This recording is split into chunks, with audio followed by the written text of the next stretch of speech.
Welcome to another episode of the brand called You, a podcast and podcast show that brings you leadership lessons, knowledge, experience, and wisdom from hundreds of successful individuals from around the world. I'm your host, Ashutosh Garg, and today I have with me a very, very accomplished individual, Superna Yamuna Chopra. Superna, welcome to the show. Superna, thank you. Superna is a well-being coach and a yoga therapist, and before this avatar, she was a very senior advertising professional with JWT for over 18 years. So Suparna, before we get into yoga and your life coach, tell me about your journey that got you from advertising to yoga and how it changed your life. Actually, yoga is just one of the things I do. I started off my journey with yoga and then it evolved to something larger and bigger. So just very, very quickly sharing with you my sort of journey. Like many people who are in the corporate world and they reach a level and a time in life that they start questioning, what's happening, what's the meaning of life, what am I doing here? I think that happened to me when I was I think I was barely 40, and I said, okay, it's been 18 years. It's wonderful. I've had, wonderful experiences. I was at a very senior position.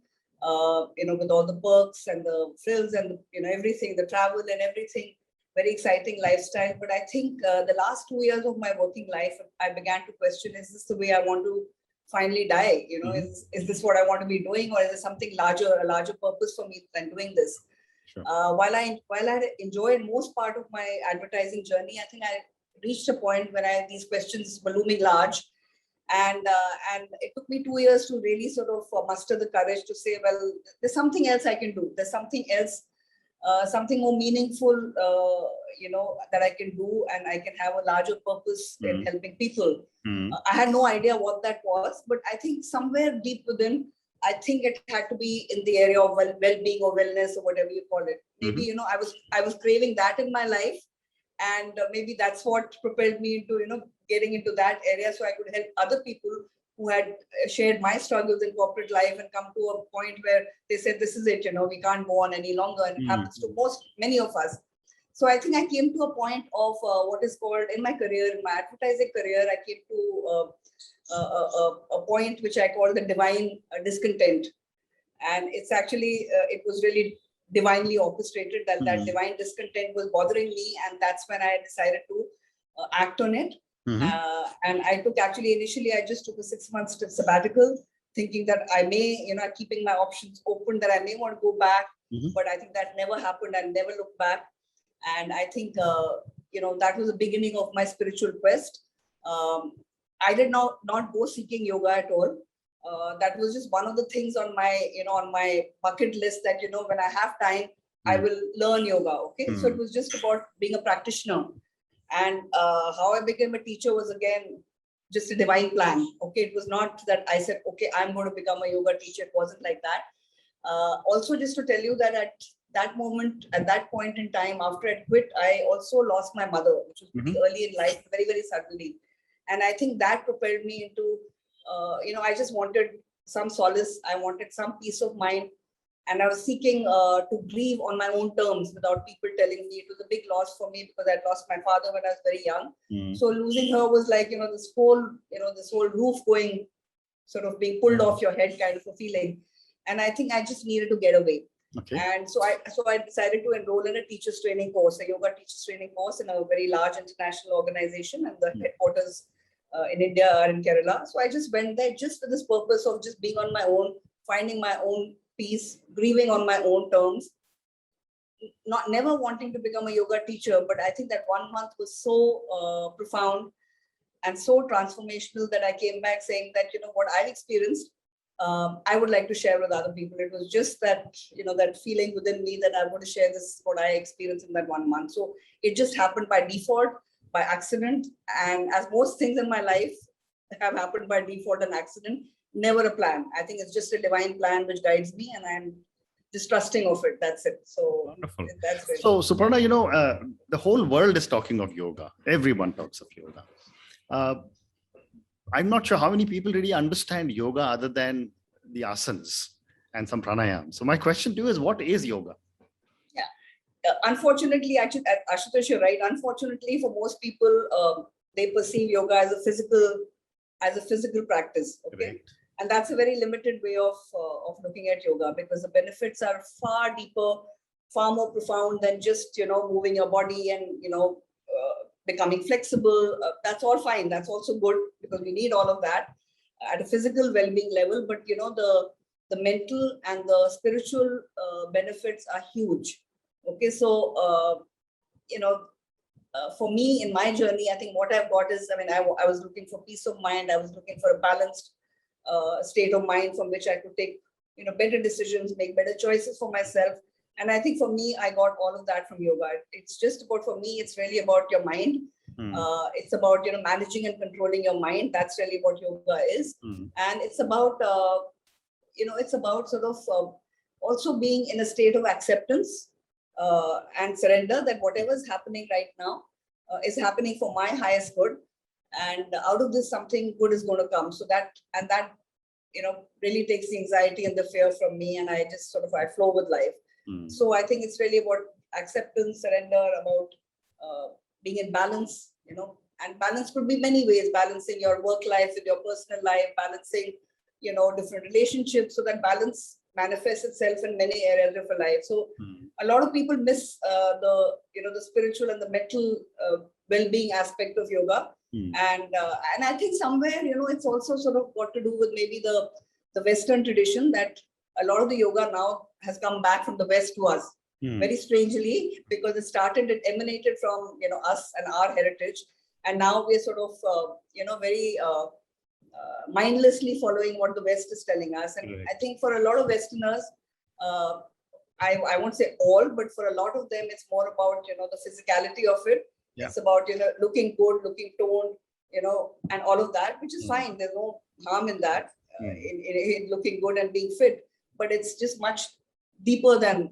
just about the way you look. So yeah. Very well said. My next question is that you said you got yourself certified as a yoga teacher. Tell me what goes into getting certified.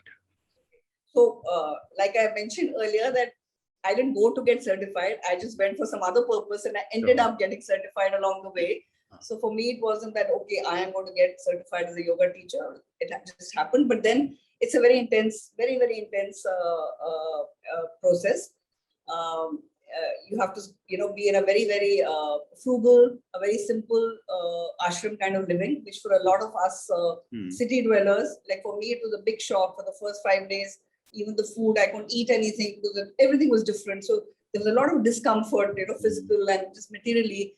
But having overcome that, it was such a profound experience, because it's not about the way they structure the course. It's not just about the physical practices of asana and pranayam, which are of course a major part. That's a hatha yoga part of yoga, but they take us through all the different parts of yoga, so to say. There's bhakti yoga, which is the yoga of devotion, where we are taught how to chant mantras and prayers, etc., all in Sanskrit. So we also have to learn Sanskrit along the way. There is a yoga of karma yoga, which we call the yoga of selfless service. Okay, where you're just doing stuff without the expectation of any output or result. So we're made to do, all the students who come in for the yoga training, teachers training course, they actually do all the tasks of the ashram, whether it's cleaning the floors or the bathrooms. All the tasks are done by us, by the students. So that itself is a huge learning. Correct. How to really serve from your heart, completely selflessly, with no desire of any appreciation or anything. And then there is a Jnana Yoga, which is really the yoga of wisdom and knowledge, where we're taken through scriptures like Bhagavad Gita, the whole Vedanta philosophy, which is very, very deep and sort of quite intense. So it's really a full system. So it's not just the physical part is just maybe 1/4 of the whole curriculum. It's really about that. And just leading a simple, frugal life. And by the end of it, you realize that, my God, why do I have so much stuff back home? When I came back from my teacher's training course, I looked at my things, I looked at my cupboards, and I felt sick just looking at so much stuff, because what the kind of happiness and the joy I got in 1 month with 2 sets of clothes, the uniform that we got, and very simple food and a very, very tough, regimented life. I mean, it was just beautiful.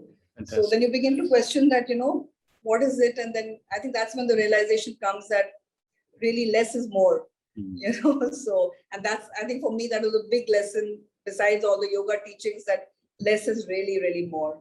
Very interesting. And, when I was reading about you, there's an interesting comment which said that our thoughts and our inner landscape create our reality. Yeah. Help me understand this phrase. Okay, so besides, like I said, besides the path of yoga, post my corporate life, a lot of other paths opened for me. I was following this wonderful teacher and celebrated author called Louise Hay for many years, but that's when her teachings really sort of came alive for me. And when they came alive, I actually went to UK and I did the Heal Your Life teachers training curriculum there, very intense course, and I started teaching transformation workshops, where the basic philosophy is that our thoughts, our beliefs are creating our reality, they're creating our experiences. Okay, so whatever we're experiencing in life, whether in the area of health, relationships, money, life purpose, any area, it's actually a culmination of our thoughts and our beliefs. It's really about, it's really a simple law of the universe, the law of attraction, that what we focus on expands. Okay, it's actually not just a law of the universe. It's actually, I mean, even quantum physics, they talk about energy. So words, thoughts, feelings are all energy. And when we put out that energy out in the universe, we attract more of it.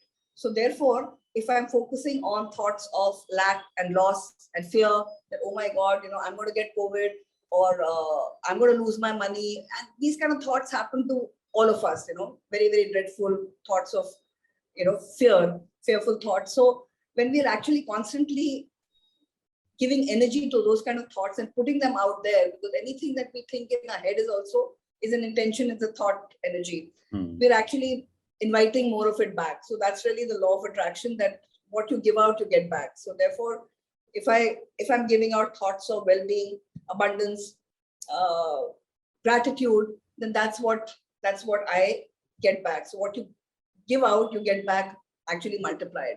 So it's really a law of attraction, also called one of the laws of the universe. And that's the way it works. And I completely believe in it. And that also, having an understanding of how your thoughts create your experiences, also then takes you out of the victim mode. That whole victim mentality, that, blaming other people, poor me, this is what so-and-so did. It actually liberates you from a lot of that victimhood that you impose on yourself and therefore suffer. Because then you know that I'm equally empowered. If my thought created, or my belief pattern created this kind of situation for me, I am equally empowered to change it around by being aware of what that thought was, and then shifting that thought to a more empowering thought. So it's actually very liberating. It's not about blaming yourself. It's about really sort of taking responsibility, that I can also change my situation similarly. Very interesting.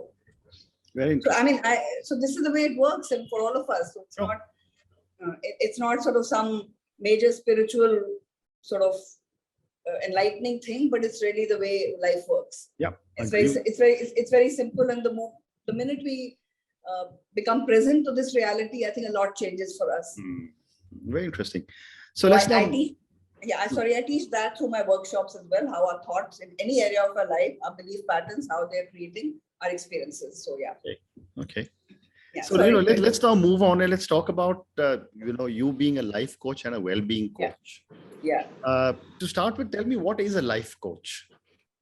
So life coaching is a very new. It's a fairly recent modality compared to therapy, compared to psychologists. So it is a fairly new kind of discipline, if I could say that. So let me just tell you very simply that a life coach is not some major guru who's sitting on a pedestal giving you gyan. Okay, that's not what life coaching is about. It's about me almost being at par with you as a the coach. The only thing is that I'm making you aware of the fact that you have your own what I call your own internal GPS. Your own inner guidance, your own with inner wisdom, whatever you may call it, GPS, inner guidance, many ways of saying the same thing, that each one of us is empowered with that inner wisdom. And a life coach actually helps you to access that wisdom that lies within you. And once you access that wisdom, then a lot of the choices and a lot of the decisions you make are led from there, rather than the ego mind. So it's really about what your heart telling you is the right thing, and to be guided by that space, which is pretty sacred, and it always has the right answers. So that's one function of a life coach. And the other very important function is that I will help my clients or coaches to really create a shift in perception. It's really about a shift in perception from, say, from a fear-based mentality to one of faith and trust. A shift from, say, brokenness, that I'm all screwed up and I'm all broken, to a shift to a wholeness, to a place of judgment, from a place of judgment to a place of self-acceptance. So it's really a perceptual shift that I facilitate in within that the coachee, and also making them present to the beliefs which are governing them. That a lot of our life is governed and dictated by our belief patterns, which fortunately or unfortunately we picked up maybe when we were little children unconsciously, and then they become literally our programs in our head which start running our life. And to become present to those beliefs which may be limiting, and may be negative beliefs, which may not be creating wonderful experiences for you. So just to make the coachee present to those beliefs, so that they can see as to what situation they've created through their own beliefs. So that's the other important thing. Tell me, given all the challenges most of us have been facing because of the pandemic and in life in general, based on your experience, what are some of the kind of challenges people are facing now? And it would be great if you can share some anecdotes without any names. Okay, so are you talking about just in the last, in the lockdown or the pandemic time, or overall? Overall, but I mean, I think a lot of them have got accentuated because of the pandemic. You're absolutely right, Ashutosh. In fact, let me start with the pandemic thing, because that's like top of mind for most of us. And the two very, very important areas which have come up, especially in the pandemic, they were important all along. So I'm not saying it's only pandemic related, but like you said, they actually got magnified during the pandemic thing. One is relationships. Correct. A big one, because all of us found ourselves locked up together, families, which was not the case earlier. Everybody's running around doing their own thing, going to office, going to college, whatever. And suddenly we found all of us, in this, what I call the chamber of enlightenment. It actually ended up being the chamber of enlightenment, because we're all stuck in the chamber. Correct. And you can go both ways. Either you can completely mess up your relationships more because of the close proximity and the fact that you're always in each other's space, and it can be pretty annoying if you're not used to that. And it can go the other way, that this could also be an opportunity to build on stronger relationships, because we have more time, we're all at home. So to build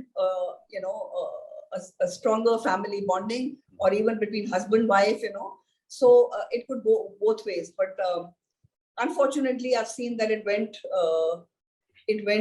at least from my experience and the clients who I've been coaching, it went the other way. As in many cases, that relationships actually suffered because of close proximity, intolerance to each other's habits and patterns, and little things being magnified into big things. So I think a lot of marital discord also I noticed and observed, because of, like I said, because of my workshops, what people report back, and my one-on-one sessions, and that became a big issue. And marital discord was one. The other thing within this whole relationship thing, which actually sort of messed it up more, was in a lot of cases I saw the increased consumption of alcohol. Okay, because I guess there was more time and people were bored, and there was maybe, so that also actually affected the whole relationship thing as well. Correct. So that's one area. That's one area in terms of relationships, and the other is prosperity, which in any case is a very, very it's a very significant area for all of us. But I think in the last 1.5 years, it got even more magnified, the concerns around prosperity, money, abundance, because, people were losing jobs or salaries were getting cut, no earnings happening, so a lot of that, so that itself got magnified. There were lots of issues and this whole, feeling of scarcity and loss. And I think that also played a big role. Overall, it plays, but I think in the last 1.5 years, it got further magnified.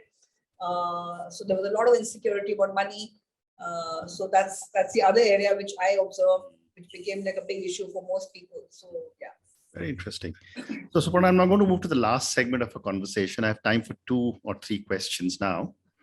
For someone who transitioned from such a high-profile advertising role into yoga, into life coach, into spirituality, what are some of the core values you believe in? Firstly, core values as a term for me has these very corporate connotations. I know. Mission statement, core values, which is fine. But I will tell you how I decode those core values. They may not sound like very typical core values, but I'm not a typical kind of person. I do my own thing. So for me, the biggest value which I appreciate in people, and therefore at some level I also imbibe it, and that sits well with me, is authenticity. Just show up as you are. You don't have to be perfect to be acceptable. Show up just as your flawed, imperfect, quirky, crazy self. Okay. And I really appreciate people who have the courage to do that. And somewhere, I won't say I've reached that level, but I try and be myself all the time. And for me, that's liberating. To pretend to be something else, it confines me. So therefore, I think the authenticity, if I can call it in one word, the authenticity to be who you are, with all your warts, all your wrinkles, all your imperfections, showing up like that is courage for me. And that really inspires me a lot amongst people. And, I get inspired by people who walk their talk in that way. The second thing is, the second value that I really appreciate, and that's happened, it wasn't such a value for me when I was younger, but as I become older, I appreciate the value of kindness. Okay. And for me, that is really sort of, it touches me. And I've now begun to appreciate people, not so much for the intellect, how clever they are, how smart they are, and how brilliant they are. That's all fine. That's also good. No problems with that. But I actually appreciate people who are truly kind in every action and every thought and in every behavior. So for me, and that's happened, in the last few years, as I'm sort of maturing, I find that value very, very inspiring. Complete, authentic, pure kindness. That's the second value. And let me see. You asked for 3. No, any, whatever you want. Okay. Okay. Fair enough. Then believing in your own self-worth. And that I think somewhere is linked to the first thing I spoke about authenticity, that just being okay with who you are is a great message you can give to others. Just being very comfortable with who you are, for what you bring to the party. The fact you're not perfect, but you're still, all there. I think for me, that feeling of I'm good enough just the way I am, and believing in my self-worth, I think that's a big one for me. So that's something that I try and live by, and it inspires me, that value, that just being okay with who you are and not needing to conform or to get watered down by people's opinions and judgments about you. And that's it's a cause for suffering when you give your power away to people, and so their judgments and opinions actually define you. So I did that for many years. I mean, it's not that I did that for many years and I suffered. And now I think I've just become wiser, and basically I don't care about opinions and judgments, as long as I know from within that this is what I'm meant to do, and I'm doing it with my complete honesty. I'm fine. So yeah. Wonderful. So now we've run out of time. So I just want to say thank you very much. Thank you for explaining so much about yoga and your journey and what you're doing as a life coach. Good luck and all the best. Thank you, Ashutosh. Thank you so much for having me. And it was wonderful. I wish we could have carried on, but I know you have a time constraint. So thank you so much. Thank you. Thank you for listening to the Brand Called You videocast and podcast, a platform that brings you knowledge, experience, and wisdom of hundreds of successful individuals from around the world. Do visit our website www.tbcy.in to watch and listen to the stories of many more individuals. You can also follow us on YouTube, Facebook, Instagram, and Twitter. Just search for the Brand Called You.